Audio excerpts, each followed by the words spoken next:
Hello friends, आज हम discuss करेंगे मैलिक एसिड के बारे में। देखिए, मैलिक एसिड की बात करें तो ये अनराइप एप्पल में प्रेजेंट होता है और एप्पल को हम लैटिन में मेलम कहते हैं, तो इसी के बेसिस पर इस एसिड का नाम मैलिक एसिड रखा गया है। ये हो जाएगा इसका फॉर्मूला। देखिए, अगर हम इस स्ट्रक्चर को देखें तो ये सक्सिनिक एसिड होता है। तो सक्सिनिक एसिड में एक हाइड्रोक्सी ग्रुप प्रेजेंट होता है, तो उसे हम मैलिक एसिड कहते हैं। अब इसके IUPAC नाम की बात करें तो वो हो जाएगा 2 हाइड्रोक्सी ब्यूटेन 1,4 डाइओइक एसिड, या इसको हम मोनोहाइड्रोक्सी सक्सिनिक एसिड भी कहते हैं।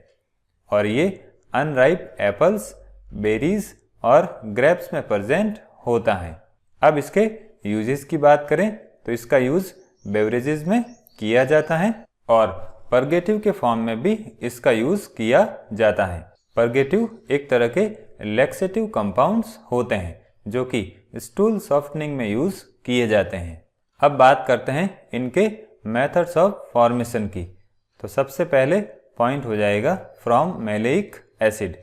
देखिए, जब मैलेइक एसिड को डाइल्यूट H2SO4 के साथ अंडर प्रेशर हीट करते हैं तो मैलिक एसिड का फॉर्मेशन होता है। फिर नेक्स्ट पॉइंट हो जाएगा फ्रॉम सक्सिनिक एसिड। देखिए, जब सक्सिनिक एसिड की रिएक्शन ब्रोमीन के साथ करवाई जाती है तो सक्सिनिक एसिड का ब्रोमिनेशन होगा।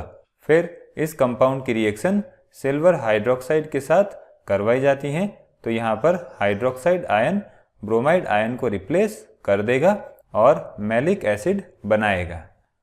तीसरा मेथड हो जाएगा फ्रॉम टार्टरिक एसिड। देखिए, जब टार्टरिक एसिड की रिएक्शन HI के साथ करवाई जाती है तो मैलिक एसिड बनेगा। अब बात करते हैं इसकी फिजिकल प्रॉपर्टीज की। तो देखिए, मैलिक एसिड एक कलरलेस क्रिस्टलाइन डीलिक्विसेंट सॉलिड होता है। देखिए, डीलिक्विसेंट सॉलिड की बात करें तो ऐसा सॉलिड जो कि मॉइस्चर गेन करके लिक्विड में कन्वर्ट हो जाता है उसको हम डीलिक्विसेंट सॉलिड कहते हैं। अब सॉल्युबिलिटी की बात करें तो मैलिक एसिड वाटर में रेडिली सॉल्युबल होता है।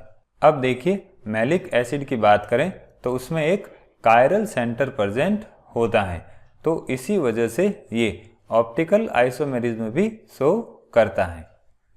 अब बात करते हैं इसकी केमिकल रिएक्शंस की।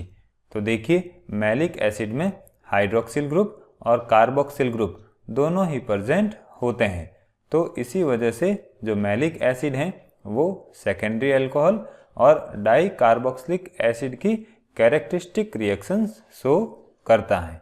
सबसे पहली रिएक्शन हो जाएगी डिहाइड्रेशन।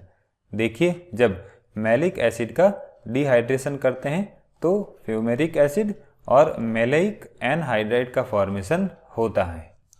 फिर बात करते हैं रिडक्शन की। तो देखिए, जब मैलिक एसिड की रिएक्शन HI और रेड फास्फोरस के साथ इस टेम्परेचर पर करवाई जाती है तो मैलिक एसिड का रिडक्शन होगा और सक्सिनिक एसिड बनेगा।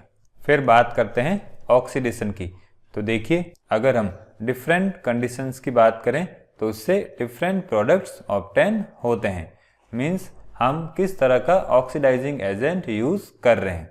अगर हम KMnO4 का use as a oxidizing agent करते हैं तो मैलिक एसिड का ऑक्सीडेशन होगा और ऑक्जेल एसिटिक एसिड बनेगा। ये हो जाएगी इसकी कीटो फॉर्म और ये हो जाएगी ऑक्जेल एसिटिक एसिड की इनॉल फॉर्म। अगर हम क्रोमिक एसिड का यूज मैलिक एसिड के ऑक्सीडेशन करने में करते हैं तो उससे मेलोनिक एसिड ऑब्टेन होता है।